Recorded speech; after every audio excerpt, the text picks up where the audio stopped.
Good morning. I've been a little absent on social media for two reasons. I've got this head cold, so my voice is going to be a little groggy today, right? And I've moved into my new home, so you can see the background. I'm pretty excited about this. Um, Today I want to call this amping up our solar flare tools. And I do mean amping it up, not to put any more pressure on you at all, but just to sort of recognize that some other things are going on right now, right? So in the last week, especially Thursday and Friday, solar flares have gone up. They've gone from C class to M class.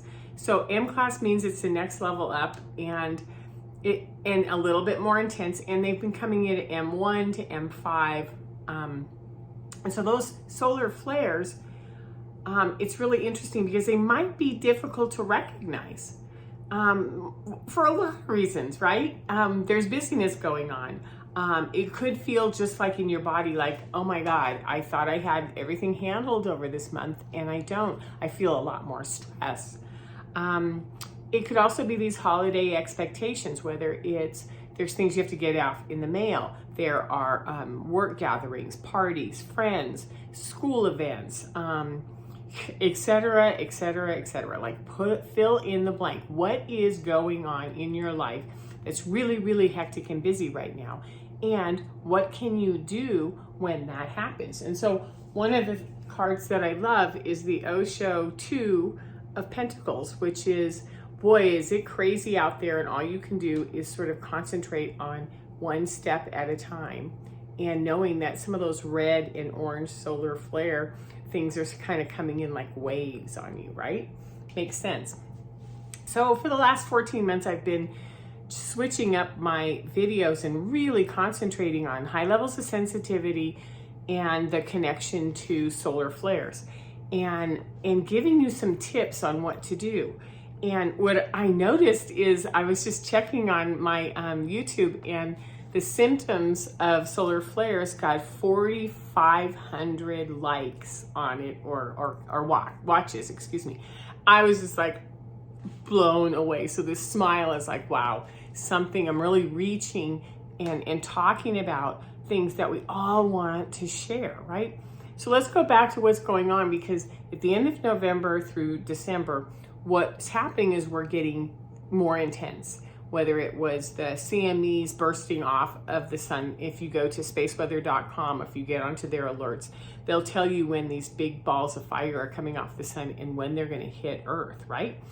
And so whether it's flares, whether it's geomagnetic storms or solar winds that come with these, they're amping up and they're getting more intense at the same time, as you know. We'll go through that. So here's the thing that I noticed is that we're not even noticing these.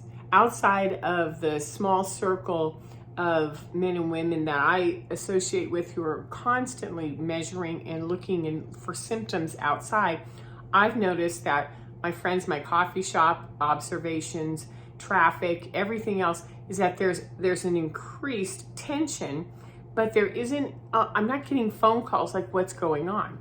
It's almost as if for some reason there might be other things going on, right? So maybe we're sick and we have colds and flus because this is the time when anybody in school or daycare starts bringing home everything. Thank you, granddaughter, right? Or we might just push things away, which is, I don't have time to deal with this. I just have to get to January. I just have to get to January. So why aren't we feeling those? That's what I'm wondering, is how come these things are amping up to get our attention and we are so caught up that we can't remember to do this?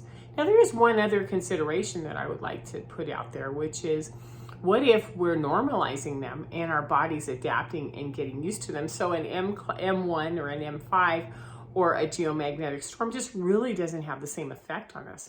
I would love to know that that is happening, because that is really optimistic to me. It means that we are adapting. And I was thinking about how when I grew up in Southern California, we had earthquake drills and we had constant little rumblings. And if you were around someone who'd never been in California and didn't know those, they would stop and go like, well, what was that? And you're like, oh, that was a really mild earthquake. We get them all the time. So I'm wondering if we aren't adapting that way, right? I don't know, something to explore. So whatever it is, we're being challenged to identify that something's happening and to use the resources that we have with our tools, right? To determine what's going on out there and what can I do about it? What's going on and what can I do about it? Because if we don't recognize that something's changed, then we don't know how to apply the really important tools that we've been learning over the last 14 months. So yeah, right now times are challenging and they are tough. They are difficult. And when I'm on here talking about use your tools, it could be a little naggy, right? Maybe. But I want you to pay attention to the things that are out there, because what's also happening is we're in an old conditioned program state that happens between October 31st and January 1st, which is lots of holidays and special events, Halloween, Thanksgiving, Christmas, Hanukkah, you name it. All of these commercialized events that could be based on religious holidays, cultural celebrations. Then we have all of our family memories of, oh, when I was little, we did this, or I didn't like this, so I want to do this differently. We have family gatherings. We have all of the expectations of reaching out and talking to someone once a year to let them know that you think about them, gift giving, and all of this is funneled into 60 days, 60 days. And of course, that means that conditioned state is really, really hard because it's very, very concentrated into 60 days. And breaking out of that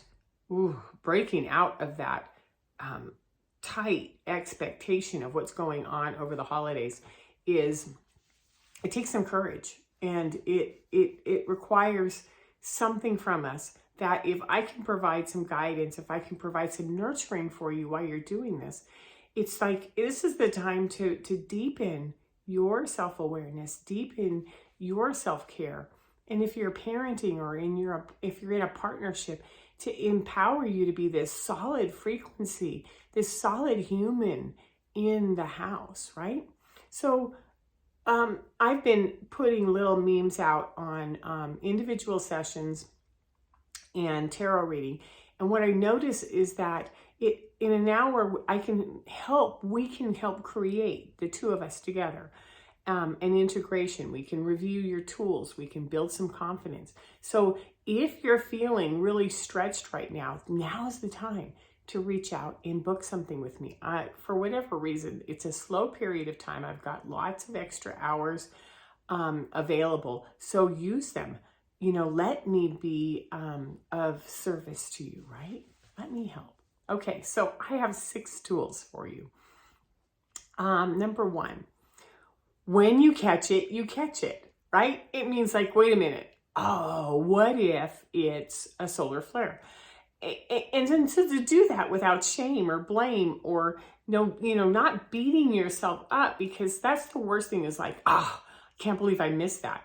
As opposed to what I'm going to suggest is celebrate it like you're a 5-year-old, where you go, oh, wow, I just caught that.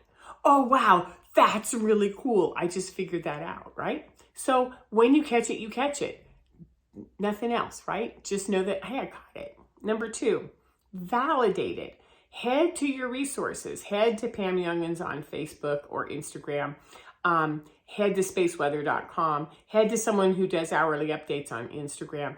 Get the information that you need to know to let your body know that, hey, wait a minute, I just figured it out and I got this. I understand what's going on, which is like, I'm not crazy. I'm not overstressed.